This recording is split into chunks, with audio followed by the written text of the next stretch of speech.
Hello, I'm Andy Agathangelo. I'm carrying out this video interview of Robert Sinclair in my capacity as chair of the Secretariat Committee to the All-Party Parliamentary Group on Personal Banking and Fairer Financial Services. I am also, however, the founder of the Transparency Task Force, which provides the Secretariat to the All-Party Parliamentary Group.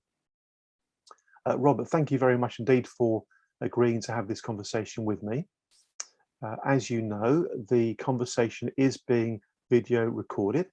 The video recording will be placed on the APPG's website and will raise awareness of it through social media. You're carrying out this conversation with me, Robert, on the basis that you and your organisation have already provided a written submission to the APPG's Call for Evidence about the Financial Conduct Authority. Could I invite you, please, first of all, Robert, just to tell us about yourself and your organisation and outline just briefly to begin with how you came to interact with the Financial Conduct Authority. Thank you. Andy, and thank you for the opportunity to talk to you and everybody else today about this important topic.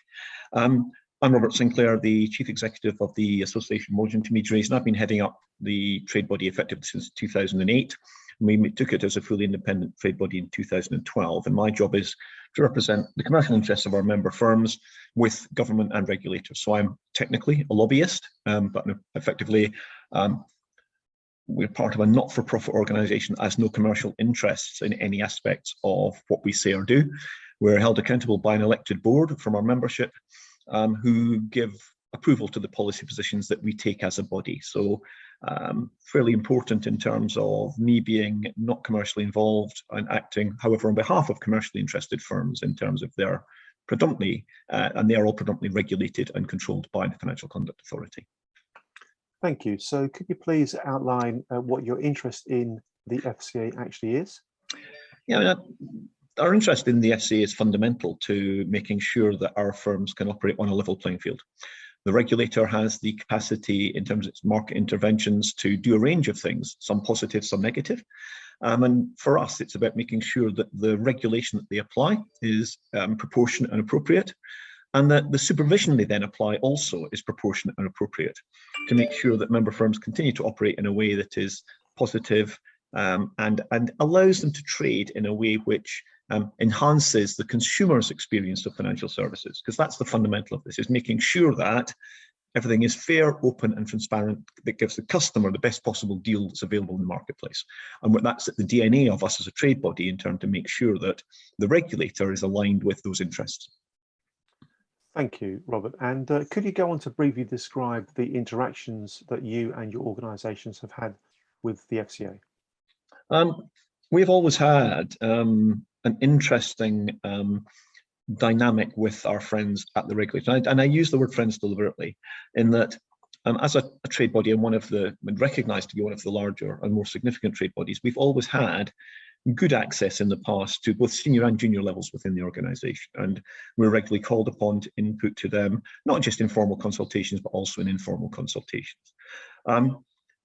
But the shape of that changes depending, I think, in terms of the personalities of those that are involved in leading the organisation. And we do see it wax and wane over periods of time, depending on how that operates, and also wax and wane depending on how they're interpreting their interpretation of how they have to operate. And it's an interesting one in terms of just how that operates on a day-to-day basis now, where I think they've gone from being generally in the past quite open and participative in wanting to hear our opinions, to being less interested in our opinions and more wanting to direct the market, I think would be a way to describe it. I think that's a bit of a fear climate given some of the issues they've been through in the past.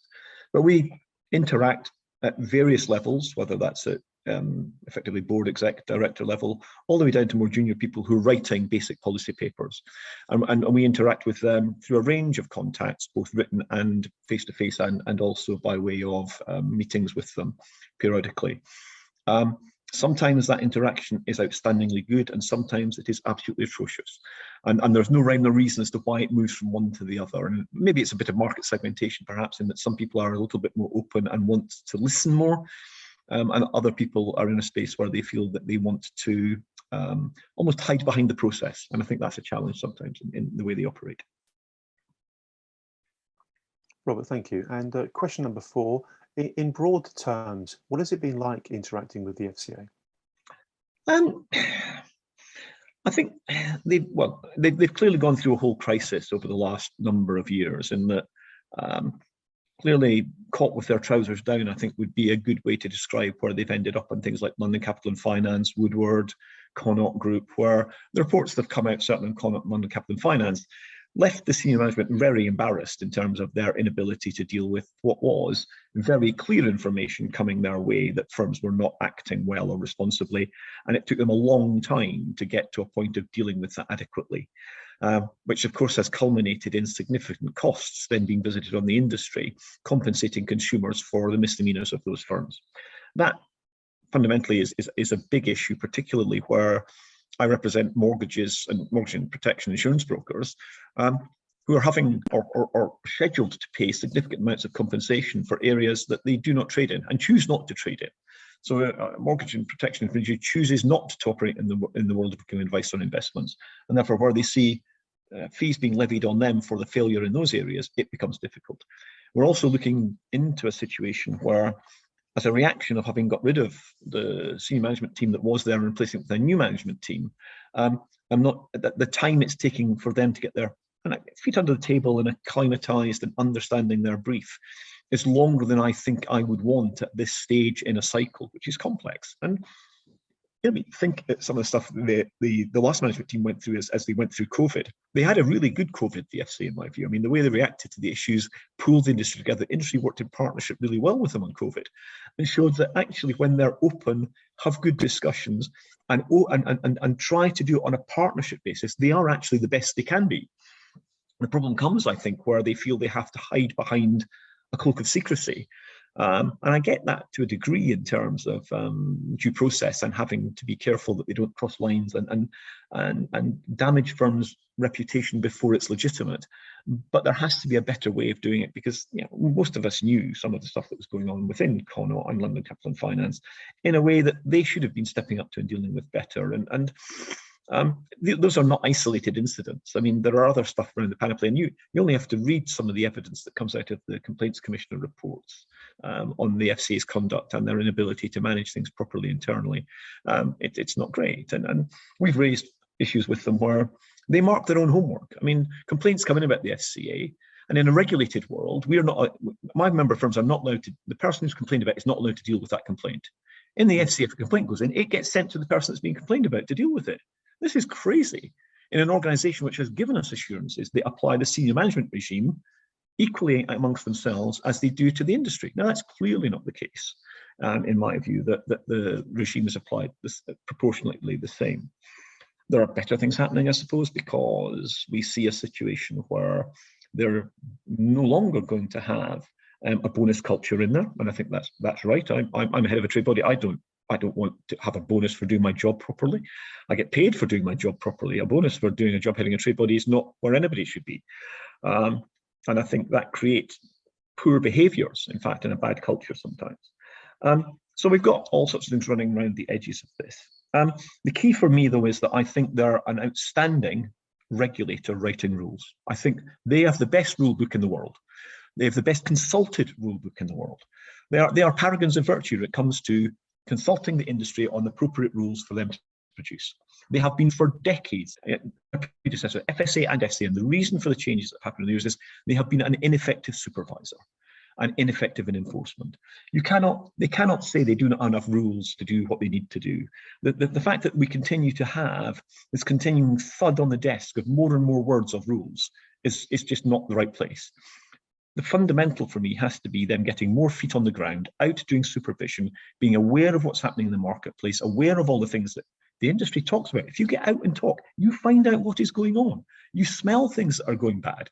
The bad apples are out there. Finding them is not that difficult if you have feet on the ground. If you sit in your ivory tower writing more rules, you are not going to find anything. And my biggest challenge to them is still get feet on the ground, understand what's happening.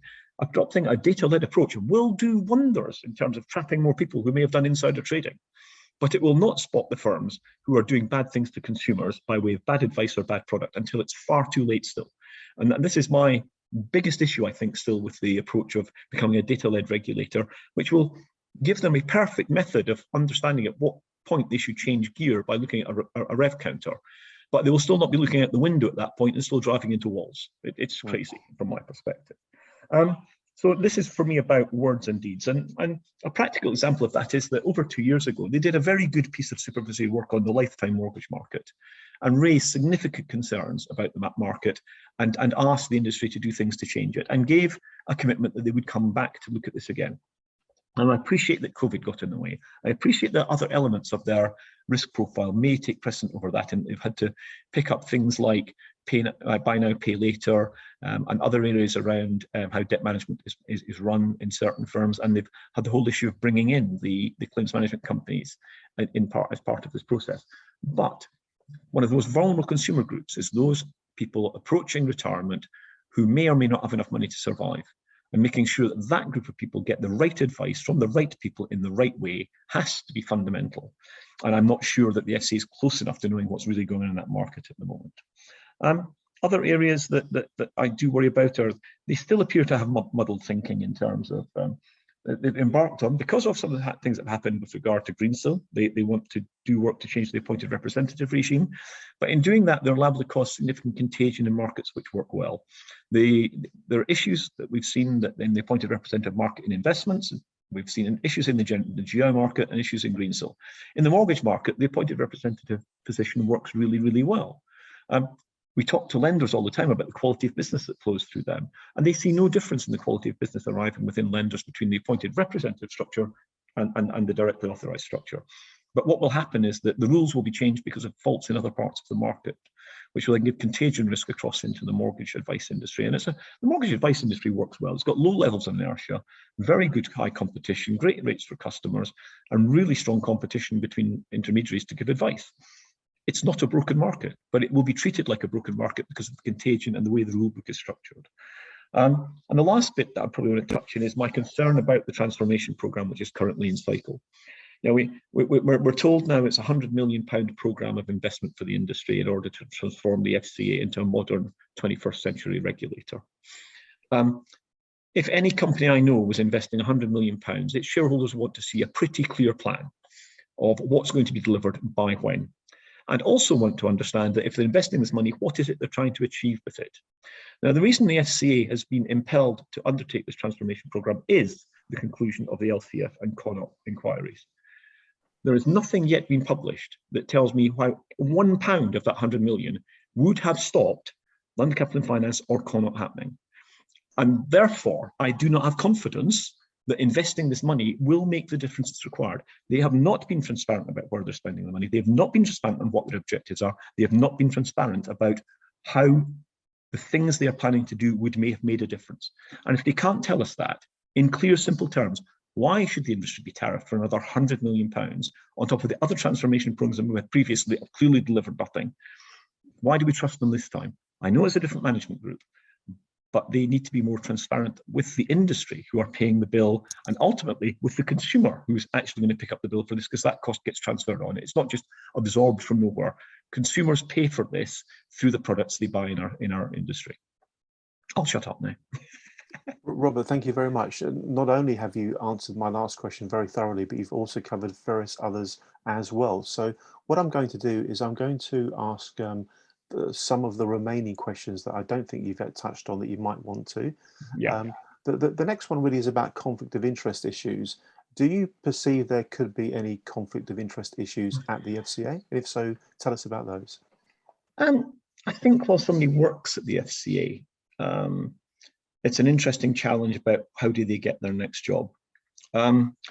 I remember once when I worked for a major bank and I joined their internal audit division, the chairman of the bank had us in on the first morning we worked there and said, "You now work for me. Your job is to work well for me in internal audit and tell me what's happening in the company as the chairman representing the shareholders. At the end of this, if you do a good job, I guarantee I will get you a good job back in the company. But you have to do a good job for the shareholders first before I can place you back in there. But I will look after you and protect you if you do a good job for me." And that's fundamental.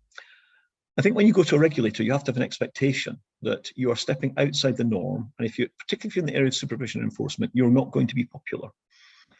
However, I do think there are far too many people who leave the FCA at a senior level who end up back in the world of financial services in jobs very quickly after they leave, which I wouldn't call any of them out for having feathered their own nest to get there. But in all of this, there is always an inherent conflict of interest in terms of people coming back out of the industry and into particularly consultancies, and then using their knowledge in a way which I'm not sure there is enough time between they leave and when they start again that some of that knowledge is not too front end, not to be conflicted. And in the same way that I know from the work I do in a trade body and being front and center in terms of knowing, not just, I mean, this is the nature of what we do. We read every piece of work that comes out of there, discussion papers, consultation papers, and talk to the people who are involved in them, which means we're ahead of people who are merely reacting to the final rules. Because we're always way ahead in terms of thinking strategically about what the impacts might be on the industry as a whole. And that means I have it's a hard work, it's an earned advantage, but it does mean at any point, if I choose to give up this job and go somewhere else, I will be 6-12 months ahead of many other people working in the industry because of what I'm deemed to know. And is that fair? Is it a conflict? Of course it is. How do you deal with it? Not sure. But certainly the people can walk out the door on day one and move to somewhere else is not something that would happen commercially, and that you have to serve your notice period in a way that means that you're on gardening leave for long periods of time between jobs. And I don't quite see that happening where people leave the regulator on gardening leave. Thank you, Robert. Second to last question now. If you could change 3 things about the FCA, what would they be? And that's a really tough one, because I think until you get right inside organizations, sometimes it's hard to know. But I think there are maybe 2 or 3 things that I would change. I think it's got too big. I think genuinely trying to run consumer credit as part of, which is, they talk about the fact it's really hard to manage 60,000 firms. They don't manage 60,000 firms. There are 40,000 of those who are people who do occasional consumer credit linked to their main job. There's a whole lot of car dealers, dentists, doctors, vets out there who hold a consumer credit license, who have to hold that for the technical nicety. They may afford credit to people as part of the professional job they do. And those firms should be treated and put in a different silo to the FCA, who often are dealing with immensely complex cases of businesses that are very complicated to run. And they're also not just running it from a conduct perspective. For many medium-sized firms, they're running the capital elements of those as well. Therefore, it is a complicated business. So if there's one thing I would change, I would probably want to silo a large element of consumer credit out to another entity and take away the noise of their excuse of, we can't possibly do this for 60,000 firms. They're not doing all of what they're doing for 60,000 firms. And I'd like to take that excuse away, perhaps. And another element that I probably want to change would be, they talk a lot about regulation. I'd rather they talked more about supervision, which I've mentioned already. I think they need to become more focused as an effective supervisor. The noise at the moment is all about the fact that Europe is gone and therefore the FCA's got to have more resource because they're going to start making rules again. Great. I mean, if I thought there was anything wrong with the FCA rule because it's written at the moment, I'd be screaming from the rooftops. I don't see the need for more rules or more structure or consumer duty, which is effectively TCF on steroids. I think they have all the tools in the box they need to have already, but they need to become better and more effective with feet on the ground, doing proper supervision every day.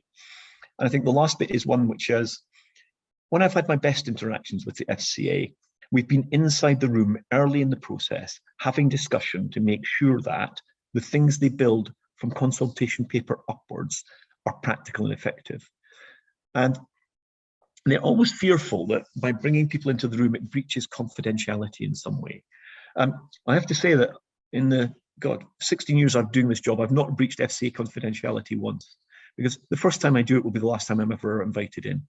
And therefore they have to have trust in some people that have got trust in them, because trust is a two-way street. And we can only trust them if they trust us, and likewise. And therefore, my plea to them would always be more open and transparent with the people who genuinely, really care about doing the right thing by the customer, and the right thing by firms, and the right thing by the regulator, in order to get the best outcomes for everybody. And Robert, your final question: are there any other comments that you'd like to make? Just that this is too important to get wrong. My worry is that suffered is the wrong word. We've not enjoyed regulators who got the supervision bit right enough often enough. And it's really important that we have this right, because a level playing field where the bad apples are got out quickly and effectively, that keeps the cost and liability down, is fundamental. Because we work in financial services and it's all about money, there's always going to be people trying to do bad things to people. This has to be right. We can't afford to be wrong. The ongoing bills that are hitting the compensation scheme are a huge tax and levy on the industry. And we have to find a way of getting those down. We have to find a way of stopping them in the first place. And only the regulator can do that. Yes, the industry can do things to self-report. And I suppose there is an element that says in the mortgage world, we did a lot of self-regulation back in 2010 through 2012, where lenders took 2,000 mortgage brokers off panel because they felt they weren't competent.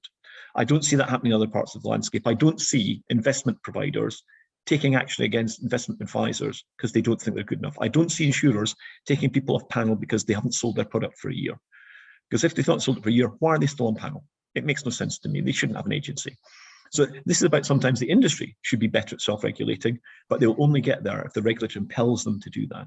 And so that's the end of my comments. And just like to say in the end, thank you very much for the opportunity to speak and the time to put forward our opinions.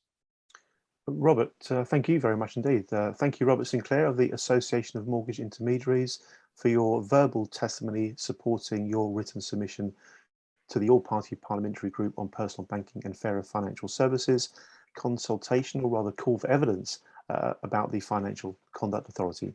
Robert, thank you very much indeed. Thank you. Thank you.